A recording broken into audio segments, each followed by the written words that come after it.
حشو عادي من سنين ورجع ليا وجع تاني في نفس الجنب، هل الحشو ده ممكن يكون فيه مشكلة؟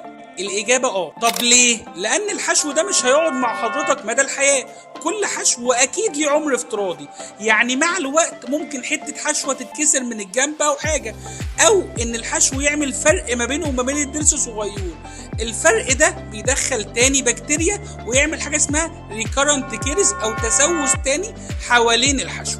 طب انا كمريض اعرف الكلام ده ازاي؟ حضرتك محتاج كل فترة تروح تتابع عند الدكتور. يعني ايه؟ يعني كل 6 شهور سنة تروح تكشف عند الدكتور تطمن على الحشو، علشان تتأكد انه لا قدر الله مفيش اي تسوس حواليه، وانه لا قدر الله بعيد عن العصب، لانك لو سبته هيمد هيمد هيمد ولا قدر الله ممكن تصحى على ألم مفاجئ. الخلاصة ايه بقى؟ ان الحشو مش هيقولك بص عليا واكشف عليا، لا، حضرتك اللي لازم تاخد القرار ده من نفسك. لو عندك اي مشكلة في الحشوات او اي استفسار عنها كلمنا في عيادة الشام.